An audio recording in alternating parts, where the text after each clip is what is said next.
So Minnesota actually won a game I did not expect them to win this time around. They won this one 28-24. Dallas falls to 5-4. Minnesota improves to 7-3. So Prescott 28-46, 397 yards, 8.6 average, 3 touches, the 1 interception at the end with the Hail Mary attempt. And he was sacked once for a loss of 4 yards and 101.5 quarterback rating. Cobb did throw one pass, but it was incomplete, which brings in terms of the numbers that Minnesota will be given up, so to speak. The sack yards go into that 397, make it 393, and the average goes from 8.6 to 8.4, and rating goes from 101.5 to 99.3. Just for how things get calculated against them. It's a little different, which is kind of weird because it's not really real because Randall Cobb only threw one pass, but it is what it is. Zeke was pretty much a non-factor all night. He did get 20 carries, but only 47 yards. That's 2.4 yards a carry. His longest run was 6 yards tonight. And Tavon Austin, 1 carry for 7, and then Pollard 1 for -4. So 22 carries total for 50 yards and a 2.3 average, with Tavon Austin having the longest run at 7 yards. Now, the bigger glaring issue was definitely the coverage. Amari Cooper led them with 147 receiving yards and a touchdown, averaging 13.4 yards a catch, and he caught 11 of 14 targets. Randall Cobb, 6 of 8 targets for 106 and a touchdown, 17.7 yards per catch, which at this point almost doesn't surprise me. Cobb seems to always kill us. I don't know why that is, but it is a thing. Randall Cobb is just known to be like, oh cool, I'm playing the Vikings, he should probably get me in fantasy. Michael Gallup caught 4 of 10 targets for 76 yards. That's 19 yards a catch, and he caught the touchdown. Jarwin, 3 of 4 targets for 35 yards. Witten, 2 of 5 for 17. Zeke, 2 of 3 for 16 yards. So they were 9 of 15 on third down. That is 60%. 0 for 2 on fourth down. And 1 for 3 in the red zone at 33%. -1 in the turnover margin. And they had 5 penalties for 39 yards. So they also held the ball for 26 minutes and 33 seconds of time of possession. Minnesota, Cousins, 23 of 32, 220 yards, a 6.9 average, 2 touchdowns, no interceptions. He was sacked once for a loss of 9 with a quarterback rating of 111.5. And once again, when you go into the whole of what this will go for in terms of what Dallas led up and what Minnesota will be averaging from this, that 220 goes down to 211 because of the sack yards, which is what it is. Dalvin, 26 carries for 97 yards. It's a 3.7 yards per carry average with the touchdown and a long of 23. Madison, 8 for 52. Cousins carried it once for 5 yards, and then Ham got the 1 carry for -1 yard. So in total, they ran 36 times for 153 yards and a 4.3 average with Cook's lone touchdown.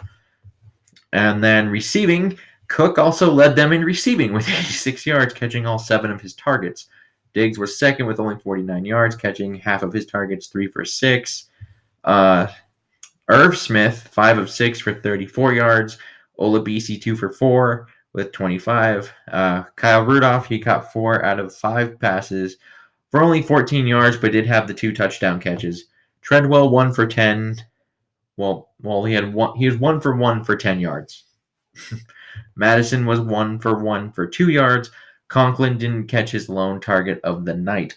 So they were 8 of 14 on third down, so that's 57%. 1 for 1 on fourth down. They were 3 of 5 in the red zone at 60%. They were +1 in the turnover margin. 5 penalties for 35 yards and 33 minutes and 27 seconds on possession time. So more of just what I kind of thought. I thought pass protection was pretty shoddy at times, mostly in the first half. And then when Klein came out, I thought Dozier played pretty well in his absence. It's kind of nice to see that there wasn't too much of a drop-off right there, especially considering what this line has looked like for the past years. So that was kind of nice. I thought Kirk actually played pretty well tonight. He we saw that one play in the red zone where he actually made a really good throw. It was a tough play for Diggs, but that's still one that we kind of expect Diggs to make. So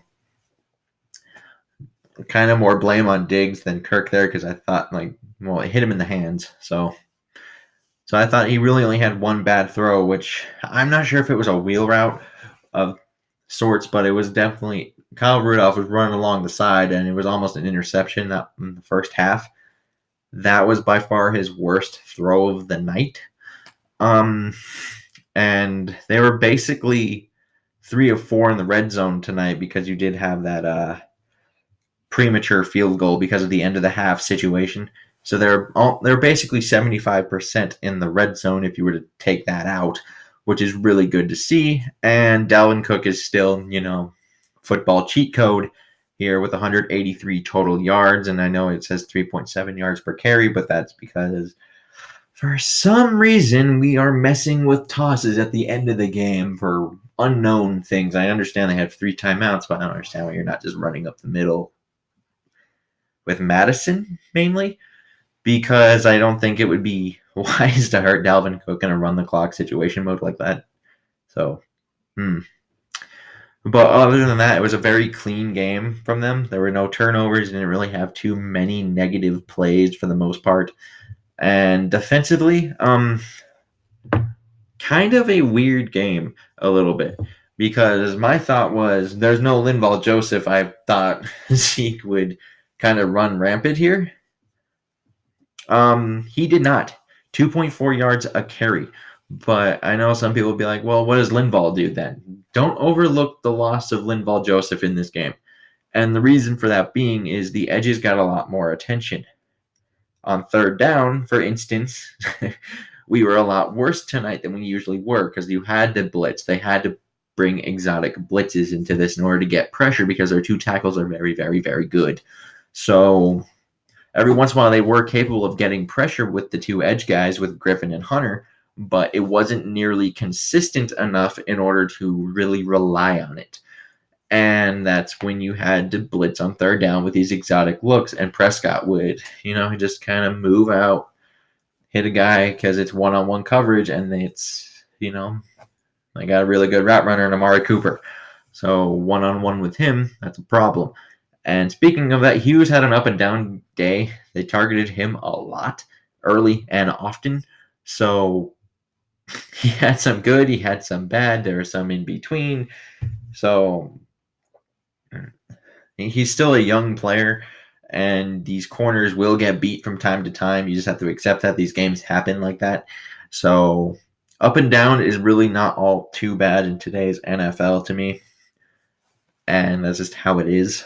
So, but I still think you cannot really underestimate the loss of Linval Joseph in this game, because there are some people who think well, no, he's purely a run stopper. And that might be true, where a lot of his value, where you see him actually causing some sort of value to the team and adding to it, is mainly in the run game when they run right up the middle at Linval Joseph right in the A gap. But the things people often don't see is the fact that Linval Joseph, if he is one-on-one in a passing situation, can drive guards back right into the quarterback's lap, and he has nowhere to step up. So when you don't have that and you can put a lot more attention to these 2 really good edge players, you need to find a different way of getting pressure. And they did that, but mobile Dak Prescott happened. And yeah, kind of need Linval back, because I think third down gets a lot better with that. And obviously missing Trey Waynes did not help things either, I don't think. It's always good to have as many corners as you possibly can. Kendricks, I thought, was great again tonight. He had the one really good play, the impact play, because this was one of the things I said in my preview thing. If Minnesota were to win this game, you cannot turn the ball over, because I didn't think they could recover from it if they were to do that. They did not. And the defense has to make some impact plays regardless of the yards that they would let up, even though I thought it would be more rushing than, passing yards, but worked the opposite way. And they did that. Kendricks had a knockdown on a key fourth down late in the game. And then on the last Hail Mary attempt, you had Curse there, the 6'4 safety. He went up and caught the ball for an interception, and there's the one turnover in the game. So you got the two impact plays when you needed them most, and that's what matters out of this defense, I think, is you don't really care about all the yards as long as you make the key plays to win the game, because this is kind of the bread and butter. You're supposed to be a good defensive team. We have a defensive head coach. We drafted a lot of defense. We paid a lot of defense. So even if they give up yards, we need to see them have these key moments in games, which we kind of haven't seen very too much of in past years. But moving on to special teams, Dan Bailey, good job with the kicks. Colquitt, not so good job with the kicks in terms of the punting, because we see this 2 weeks in a row now with a short punt. He had a 32-yarder tonight, a 27-yarder last week. Don't know what the deal is there, but we need to not have that anymore, because short fields, I believe they only had to go, 47 yards tonight for a touchdown drive because of that 32-yard punt. So, yeah, we need to fix that. Not sure what's going on there, but overall, I thought it was really good just to see this team come out and actually fight and show this kind of resiliency that we haven't seen in the years past. This was kind of a big game for them, especially because obviously you had Green Bay win again today, which is but so you're kind of forced to win to keep up with things. And obviously Seattle plays tomorrow night, but they're got the other wild card right now, I believe, and they're 7-2, so you kind of were forced to win again. So they had your backs up against the wall, and they were down 3 key starting players in Waynes, Linval, and Thielen. So there's that. And then it's a primetime game on the road, and that's kind of a situation where a lot of people have counted out the Vikings, so to speak, because it's like, well, Zimmer hasn't really done this, and then you add in the Kirk Cousins legacy, and then it's like, impossible. But at least for tonight, this one game, I'm not saying it's all fixed because of one game, but at least for tonight, they beat a winning team on the road in prime time, and they were down 3 key starters. So you can't tell me that's not a good sign of things at the very least. Because this has been kind of touted as Minnesota's downfall. So it's good to see them actually come out and win a game on the road. That was very, very important. And both teams kind of needed a win desperately, and they kind of fought it out. It was actually a pretty good game overall. And yeah. Didn't really expect this to happen.